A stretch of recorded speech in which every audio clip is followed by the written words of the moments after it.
Jeremy Wells here with another episode, and today we are going to talk about a topic that I find pretty interesting. I actually haven't run across many of these lately, but I know they're out there. I know they're happening with as hot of a real estate market as we've had over the last, let me say, 4 or 5 years, although that has cooled off the last couple years. And this is the Section 1031 exchange. Now, I am not necessarily an expert in 1031 exchanges. However, I've had to deal with a few of them on the reporting side for the taxpayer who is doing that exchange. And it's an interesting concept, especially in the TCJA or Tax Cuts and Jobs Act era. The rules changed as a result of that law and made it to where only a specific kind of transaction qualifies. But then within that type of transaction, there's actually a lot of flexibility. And so it's an interesting topic, especially if you work with the real estate niche. Then and I've had clients over the years who are real estate investors, some of them full time, some of them just starting to do it on the side. But in either case, a 1031 exchange is something that taxpayers can use to their benefit, and it's something that can happen when you're preparing a return, and all of a sudden you realize the taxpayer did this last year. And so it's something we need to be aware of. It's something we need to understand the basics of in case that happens, in case we find ourselves preparing a return for a tax year that involved a 1031 exchange.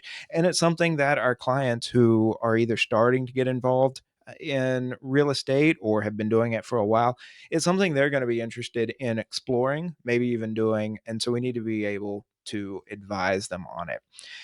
So, what I want to do is lay out just a very basic understanding of what Section 1031 is, what the intent is, and how it actually plays out in practice. What reporting a 1031 exchange that has happened looks like. I'll explain in a minute why we don't really get involved that much in the 1031 exchange as tax professionals. Yes, the taxpayer might come to us with some questions beforehand, hopefully. Hopefully, they're coming to us beforehand. Sometimes they don't. Sometimes they've either done a few of them or they have gotten some help or some education from somewhere else. And so they go off and they do the 1031 exchange, and then they tell us about it when it comes time to prepare the return. And we have to figure out what happened. So it might be that the taxpayer has just kind of already done it, or it might be that we're getting told about it after it's happened. But in the middle, when the exchange actually happens, there's not really a role for us as the tax advisor unless the taxpayer includes us in that conversation, in that decision making. And really, even though it's an important tool that real estate investors can use when it comes to building and developing and refining their real estate portfolio, there's not really that much tax planning that is involved even around the exchange. I'll explain why I say that in a minute. That might be a little strange to say because it is a very important tax tool for real estate investors to use. But as far as the actual tax planning goes, really, there are only some limited situations where we would need to get involved at the time of the transaction to help the taxpayer understand what's going to happen. Your most basic 1031 exchange, once it's done, the taxpayer really isn't going to notice that it happened, other than the fact that they have avoided some taxable gain on that transaction, on that exchange. So, getting a little bit ahead of myself, let's walk through what the basics of a 1031 exchange is. Now, we call it a 1031 exchange because it's based on Section 1031 of the Internal Revenue Code. And originally, that code section allowed for certain kinds of transactions that were deemed what's called a like kind exchange. In other words, if you and I separately own some assets that are of a like kind, and you are looking to sell your asset, I'm looking to sell my asset, and they're of that like kind, then you and I could just arrange a swap essentially. And what would happen in that swap is I would sell my asset to you, you would sell your asset to me. But from my perspective, I haven't really put myself in a situation where I've got any economic gain as far as cash in the bank goes. Because even though I sold my asset, in turn, I purchased another asset simultaneously. And you did the same thing. So in this case, to assess tax on some gain as a result of that transaction wouldn't be fair to the taxpayer. Because even though we've sold our assets individually, we haven't acquired any cash gain as a result of those transactions. And so we don't really have any cash sitting in the bank that we could use to pay the tax resulting from those transactions. So what Section 1031 does is it creates this situation where instead of recognizing the gain at the time of the exchange and imposing tax on that gain, instead it defers the gain. It's important to note that Section 1031 defers the gain. It doesn't eliminate it. There is a misconception out there among those taxpayers who could use or want to use Section 1031 exchanges, and unfortunately, among some tax practitioners out there, that 1031 it just eliminates the gain from a like kind exchange. It doesn't eliminate the gain, it only defers it. And we'll talk about the mechanics of that later, but think of it this way. If I have an asset, I get rid of that asset and replace it with a different asset through a Section 1031 exchange.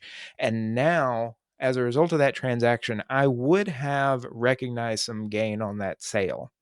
However, because we did this as a like kind exchange, there's no cash in the bank for me to be able to pay the tax on that.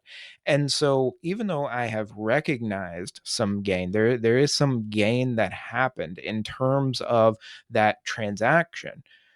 I'm not going to include that gain in my taxable income until I sell whatever property I replaced the original asset that I owned with. Now, that means at some point I might sell that asset and I have even more gain, right? Because over time, if that asset appreciates in value, I'm paying tax not only on the gain after the transfer, but the gain that I deferred up until the point of that transfer. So, yes, at some point, I will have to pay tax on that gain with a certain exception. And I'll get into that later as far as how Section 1031 exchanges can be part of tax planning and ultimately of estate planning. But as far as the actual transaction itself goes, it's really just deferring that gain. It's not getting rid of it completely. So, what is a like kind exchange? It's an exchange of property held for productive use in a trade or business or for investment. If that property is exchanged solely for property of like kind, which the replacement property is also to be held either for productive use in a trade or business or for investment. Let's break this down a little bit. First of all, we're talking about property. Again, like I said, Tax Cuts and Jobs Act restricted what's included here under property for purposes of Section 1031 exchange. But we are talking about property. We're talking about assets that you would hold.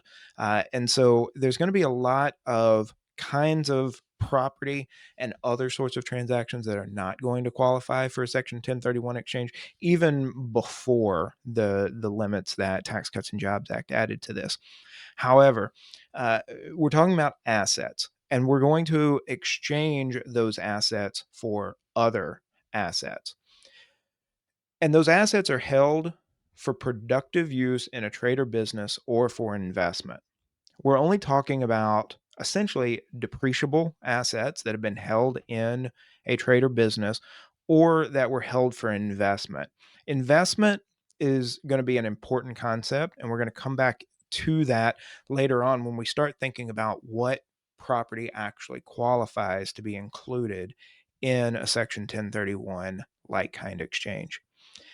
And then we have to swap that property for other property of a like kind.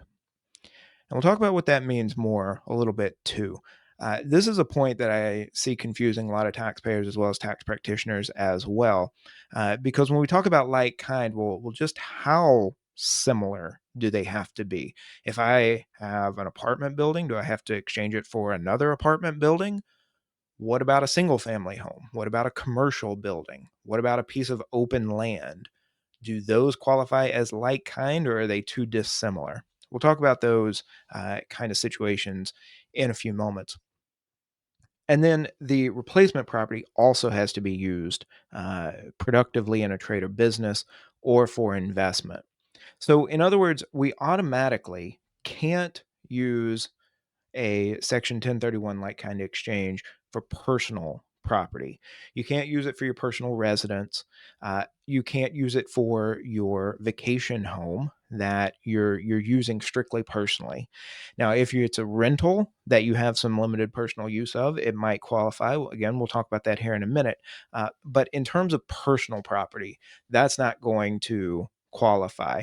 Collectibles, rare items that you might have, those sorts of assets are not going to qualify, even pre Tax Cuts and Jobs Act, because those things were held for personal use. They weren't held for trade or business purposes, and they weren't held for investment.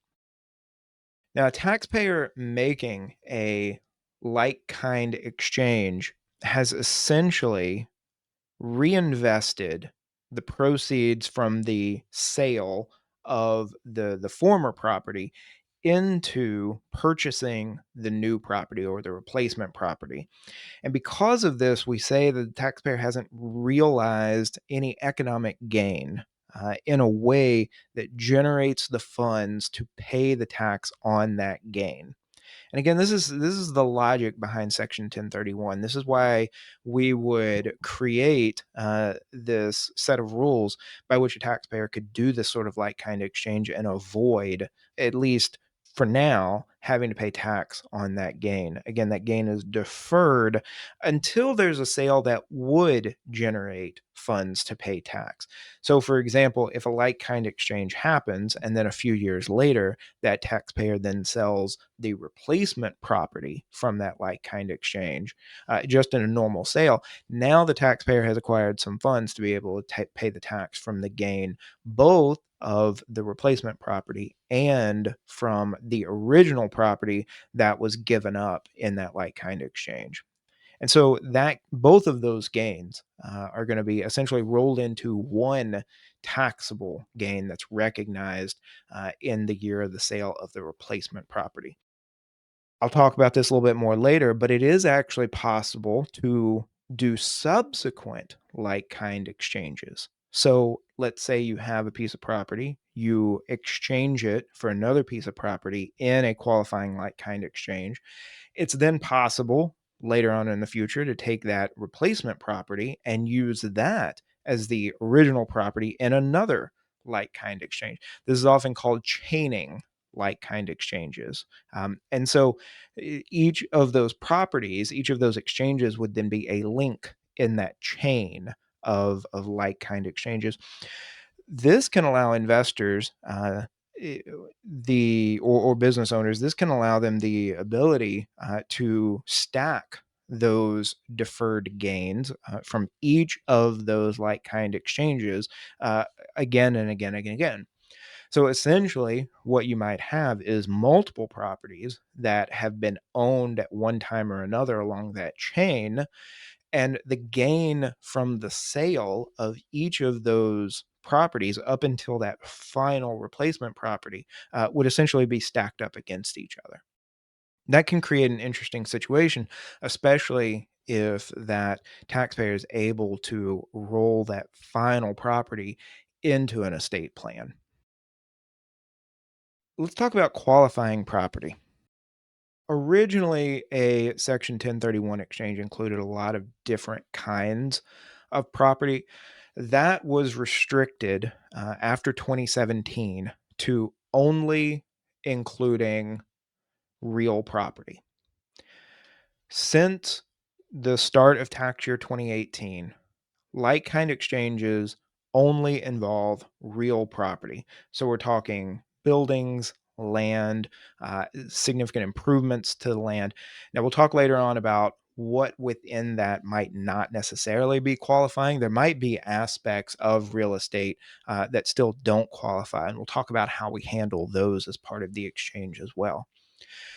Also, the taxpayer has to intend to hold that replacement property for productive use in a trade or business or for investment. Now, over time, this has been the cause of several, many in fact, uh, disagreements between the IRS and taxpayers, and a lot of these have wound up in the court system. The courts have essentially held that it's a question of facts and circumstances that has to be determined at the time of the exchange itself. There are several tax court cases that have arisen as a result of questioning whether the taxpayer actually intended to use that replacement property for business or investment, or was using that as a disguise for what was essentially gaining a personal asset and being able to defer the gain from the sale of the original asset into that new personal asset. Think about why that might be problematic. Even if we're limiting to just real estate and thinking about real estate, imagine that I've got some rental property that would be qualifying property. I'm using it productively in a trade or business or for investment. It's a true rental property.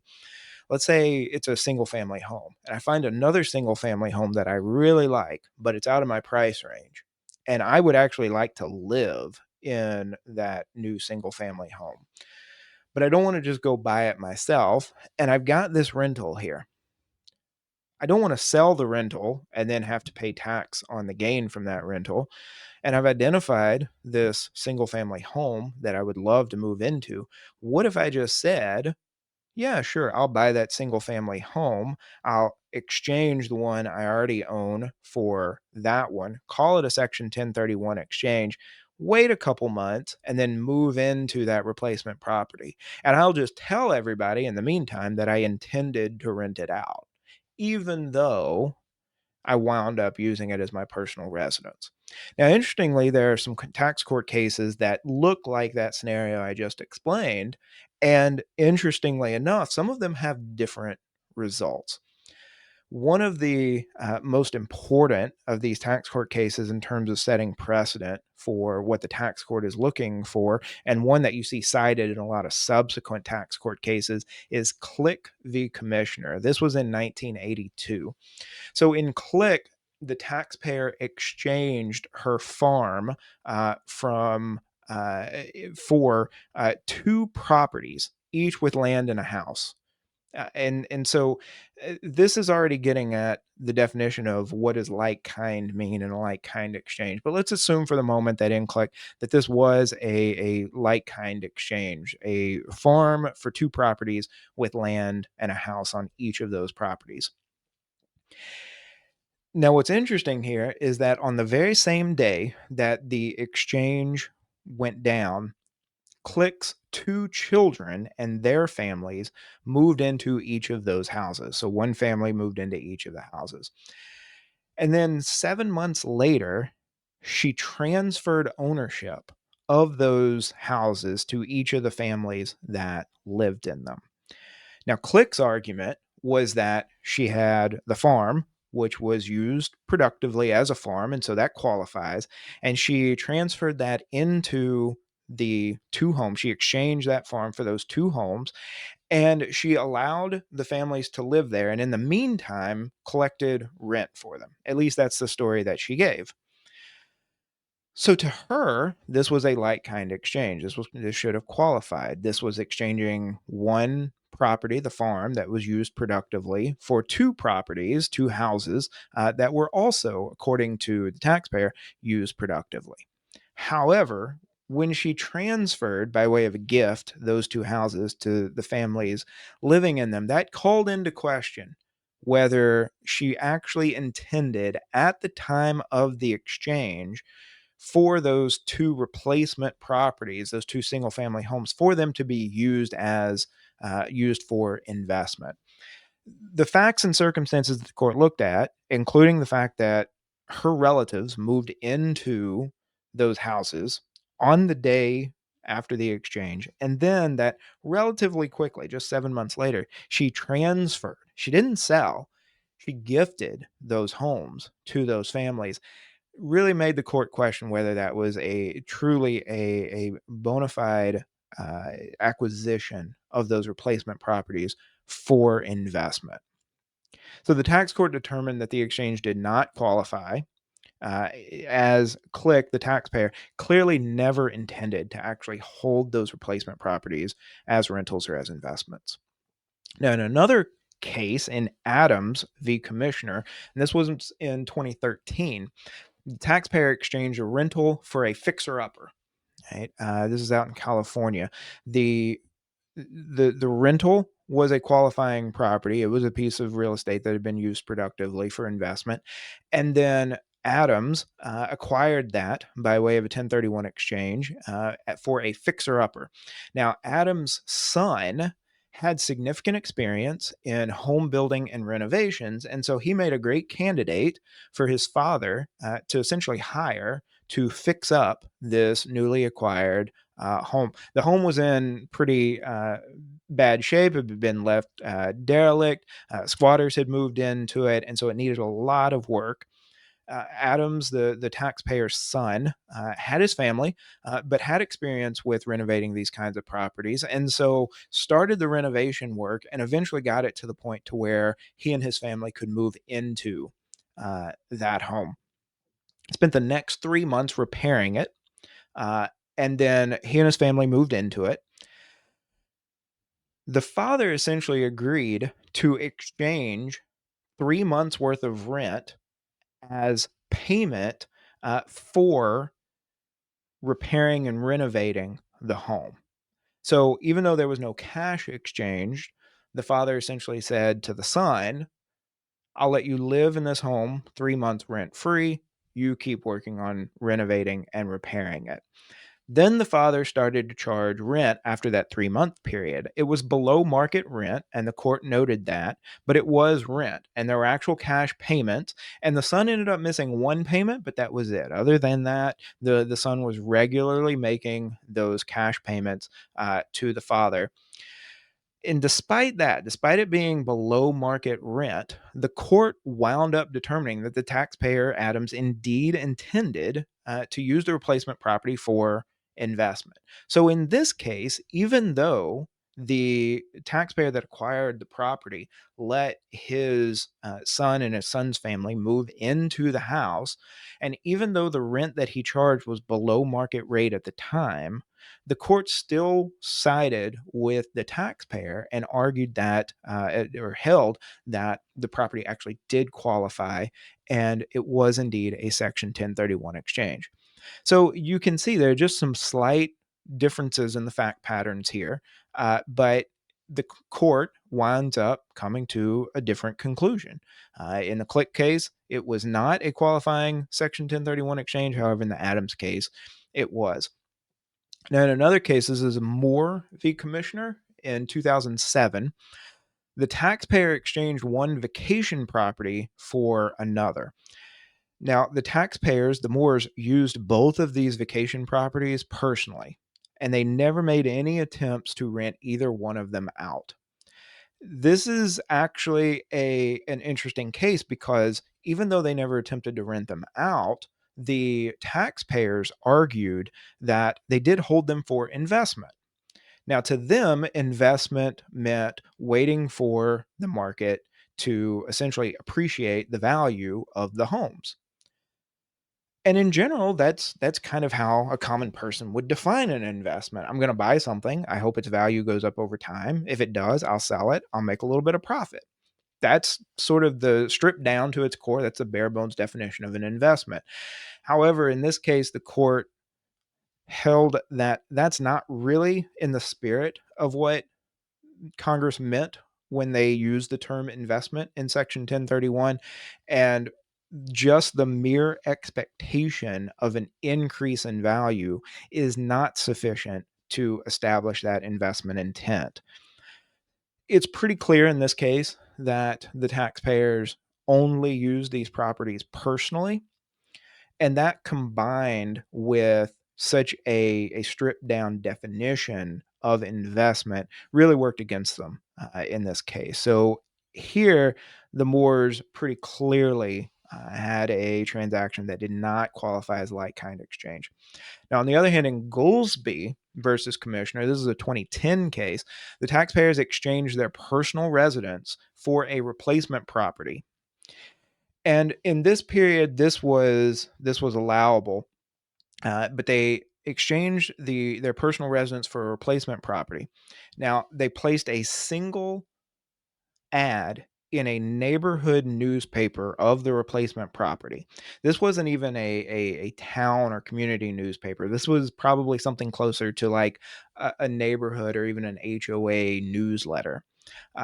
They never checked with the homeowners association to determine if rentals were even allowed within this community. This was something that came up in the court case. The court asked the taxpayers about the background of them attempting to rent the property, and it came up that they didn't even know if rentals were allowed. They couldn't answer one way or the other whether rentals were allowed in the community.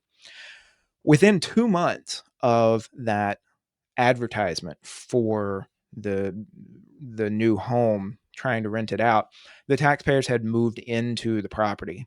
They refinished the basement. They listed it one time in the newsletter. They didn't even know whether rentals were allowed, and within 2 months, they had moved into it and used it as their personal residence. In this case, the court also held that there really was no investment intent here, that it was pretty clearly a sham transaction for the taxpayers to try to defer the gain on the sale of a personal residence into what ended up being pretty quickly, in this case, another personal residence. And so the court disallowed the application of Section 1031 to that transaction. And then in Resync versus Commissioner, a 2012 case, the taxpayers moved into the replacement property 8 months after buying it. So here we've got a little bit longer time frame, 8 months. But remember, back in Click, that was about 7 months. So it's not necessarily a matter of time here. That can help the taxpayer, but it's not a critical factor. But here, 8 months after purchasing the replacement property, the taxpayers moved into it. Now, in the meantime, in those 8 months, they had placed multiple flyers around town. They had even shown the house to two potential renters. And one of those renters was actually a witness for the tax court case.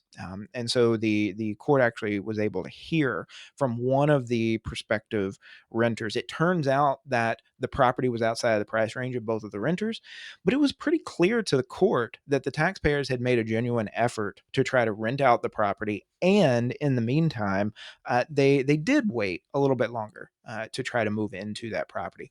So all of that supported the taxpayers' position that they had intended to use that replacement property for investment, and the court ended up finding on behalf of the taxpayers here that this was a qualifying Section 1031 exchange. So again, it's not necessarily a matter of waiting a certain number of months.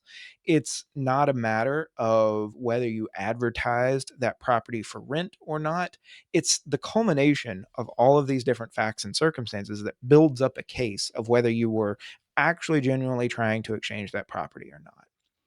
Now, there are certain kinds of individuals, persons that cannot participate in a Section 1031 like kind exchange. In fact, Section 1031 refers to these as disqualified persons in Section 1031F. Persons disqualified if she acts as an agent of the taxpayer within 2 years of the transfer of the first of the relinquished properties in an exchange.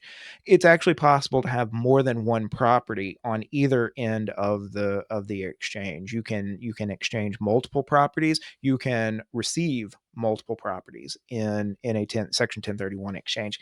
But if anyone is involved as an agent within that transfer within 2 years of the relinquishment of the first property, then that makes the exchange. And if that person is on the other end of the transaction, then that's not going to qualify as a Section 1031 exchange. Now, agents include the taxpayer's employees, attorneys, accountants, unfortunately, investments brokers or bankers, or real estate agents or brokers. So you can't do a Section 1031 exchange with any of those people within 2 years, essentially.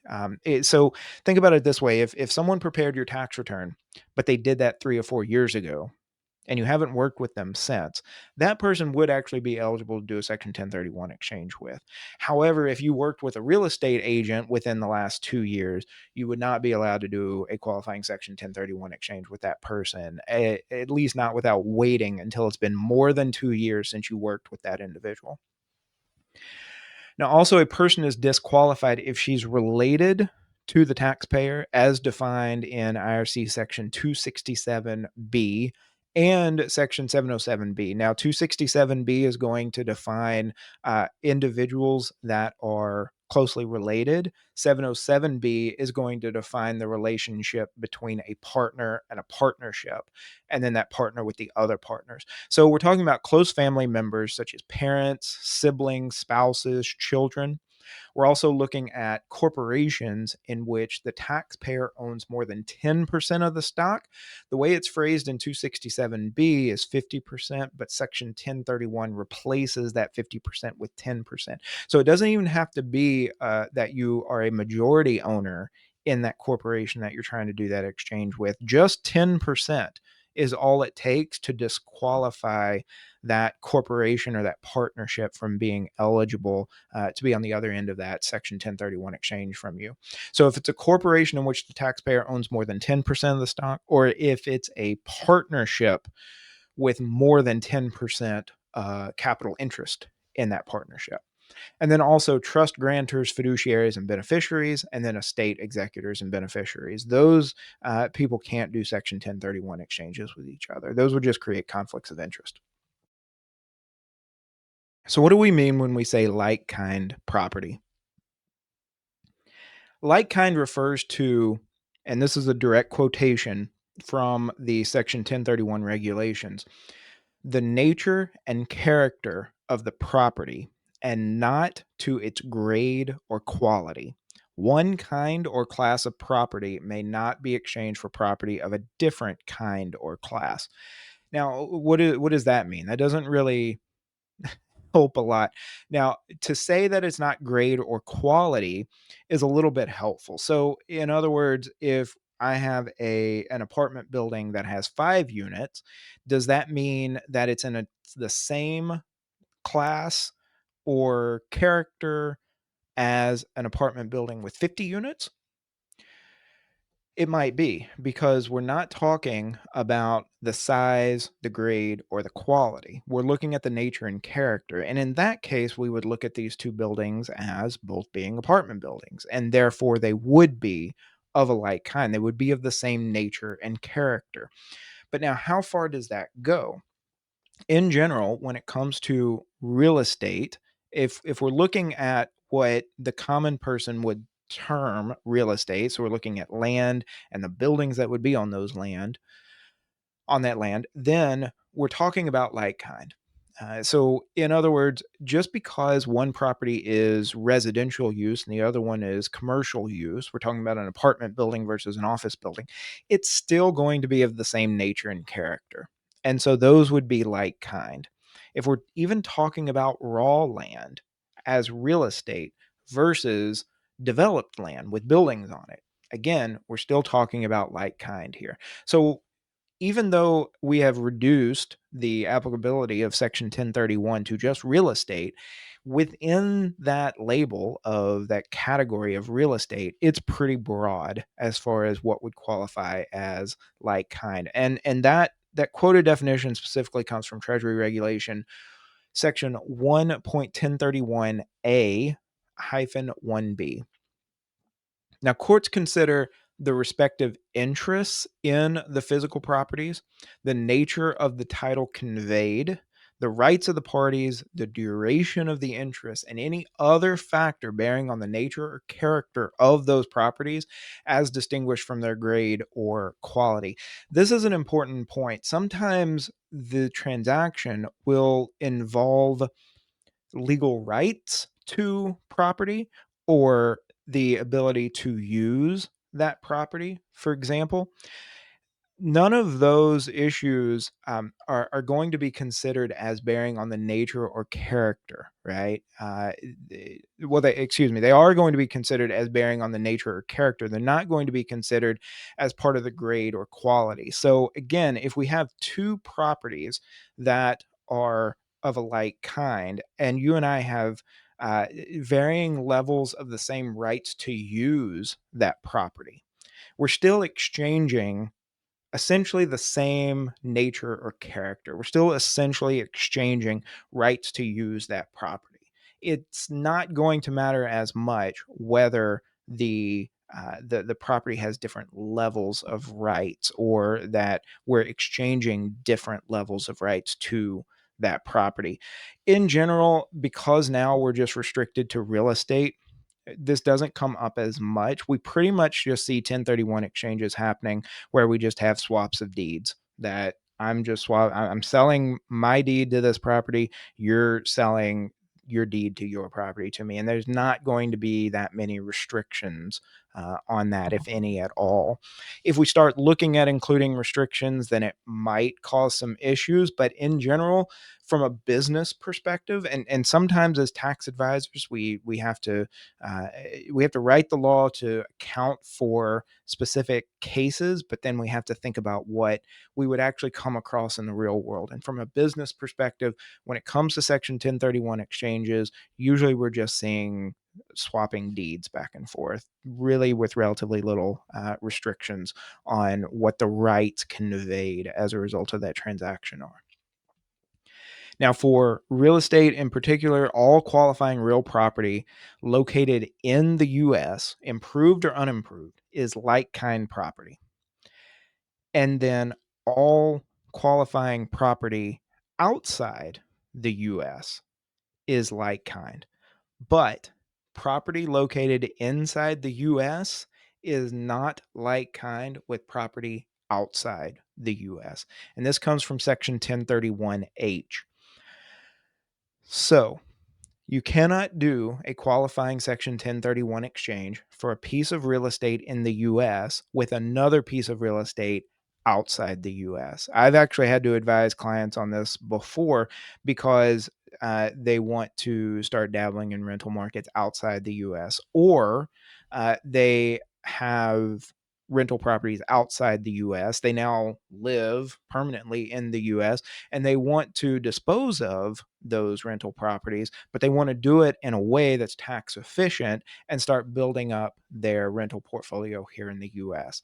Unfortunately, that's just not allowed by 1031H. You can't use Section 1031 to exchange a property outside the US for one inside the US or vice versa. Those are not going to be like kind property, even though they might be exactly the same. They might both be single family homes, they might both be apartment buildings, they might both be office buildings, but because one of them is outside the US, one of them is inside, by definition, by statute, they're not going to be like kind.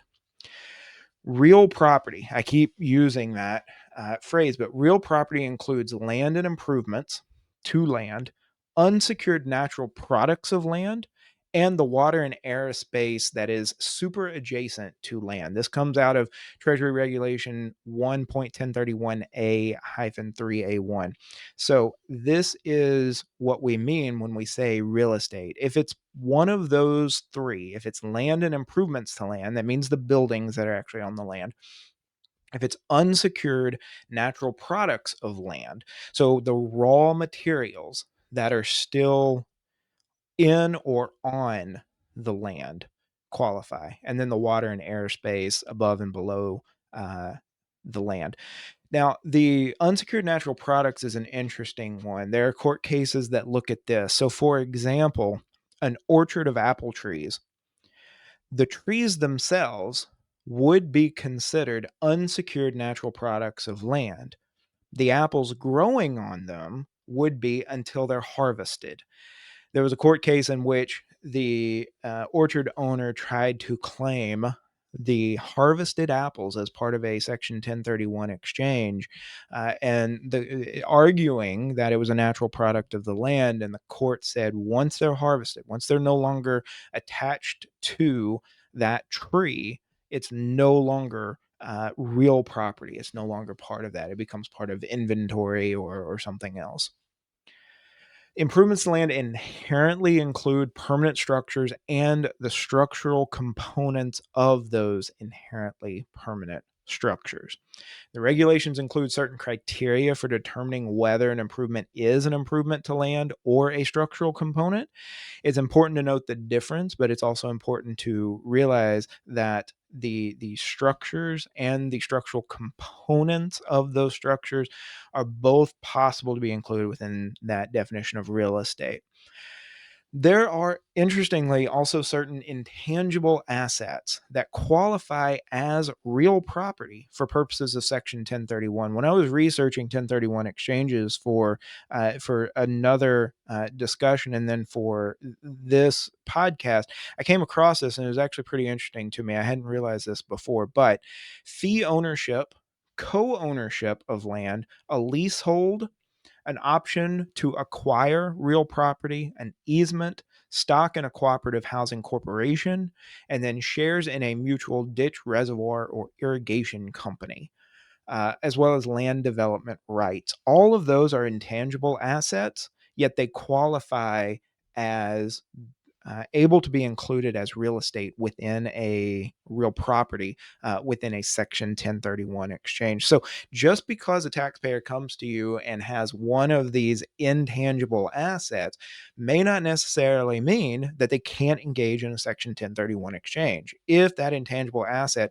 is one of these parts of a real property, one of these parts of real property, then it might be qualifying to include in a Section 1031 exchange.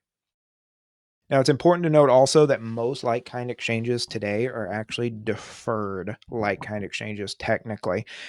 And this is what a lot of taxpayers will get involved in these days. This is what most of the like kind exchanges I've come across have been, these deferred like kind exchanges. The original conception of a like kind exchange is that it's simultaneous swap. But really, what's happening most of the time now, and this is covered under IRC 1031A3, is actually a delayed exchange. I know I want to sell the property I have. I know I want to acquire another property, but it's just not reasonable for me to be able to make those two transactions happen on the exact same day. So, is there any window in which I can make both of those transactions happen, not simultaneously, but still have them qualify as a single exchange for purposes of Section 1031? So, we get two rules here that are codified in the code. The first is the 45-day identification rule. So the taxpayer has to identify the replacement property within 45 days after closing on the sale of the relinquished property.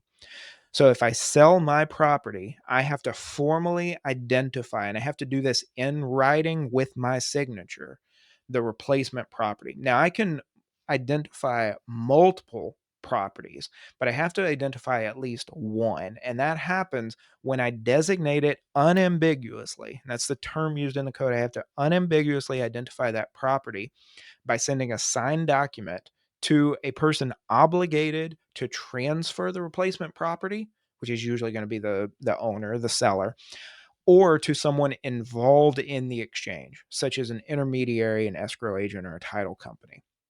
That unambiguous identification has to have a clear either legal description, street address, or distinguishable name.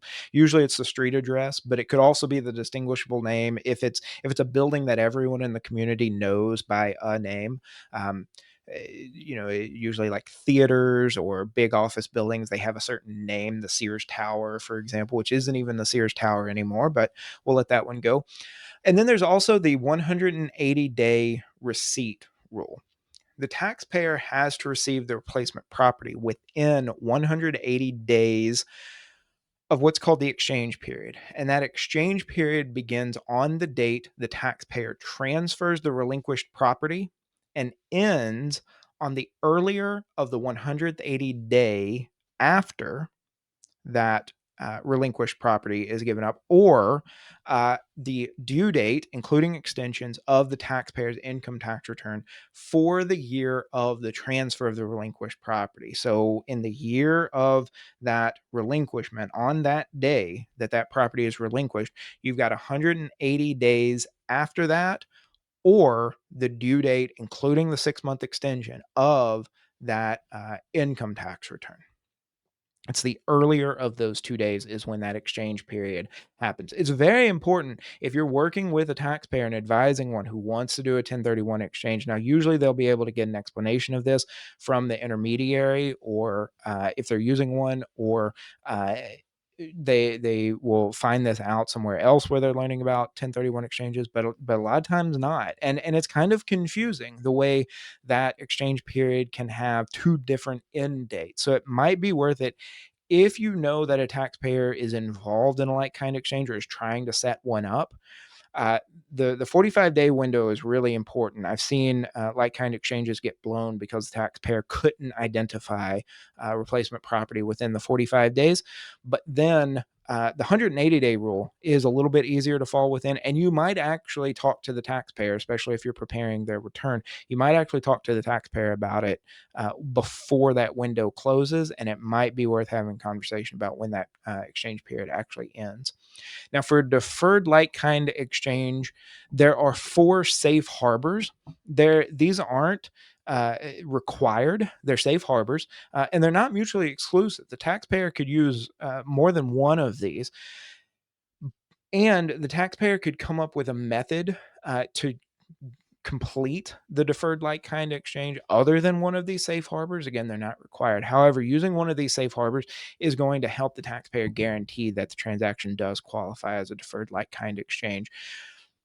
Of the four, there's a security or guarantee arrangement.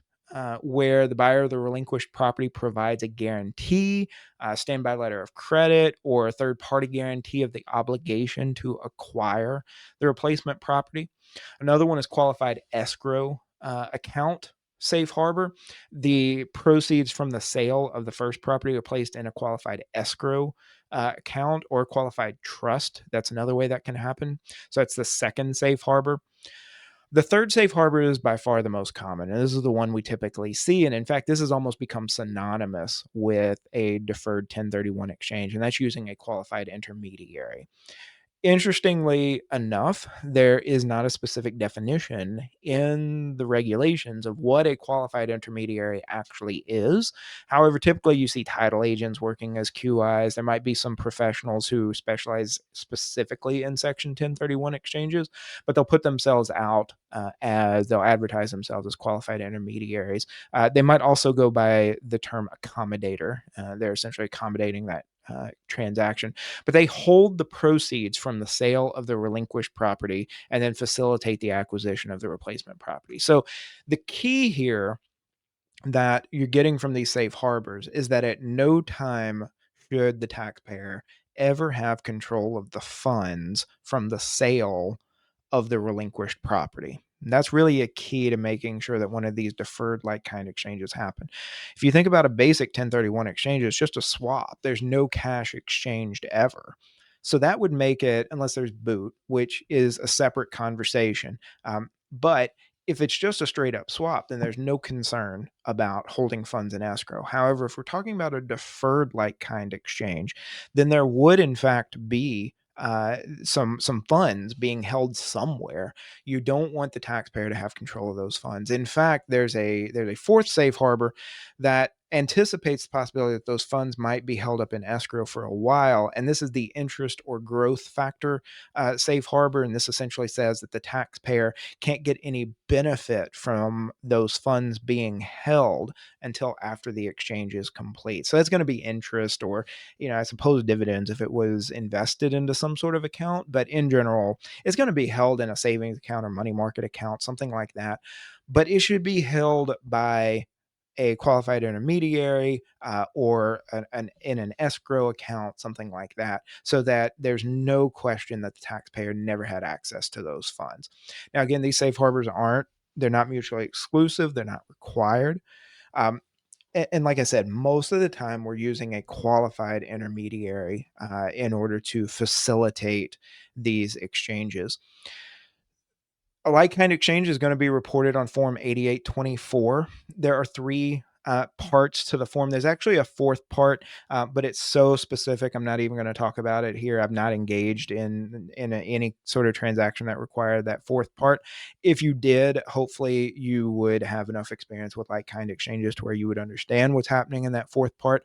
But the first three parts are the main ones that anyone working with real estate investors or rental owners that could see a like kind exchange coming their way as part of tax prep would need to be familiar with. Part one is essentially a description of both of the properties, including the original acquisition date and transfer date of the relinquished property, the identification date. Remember that 45 day period to identify the target property, and then the receipt date of that replacement property.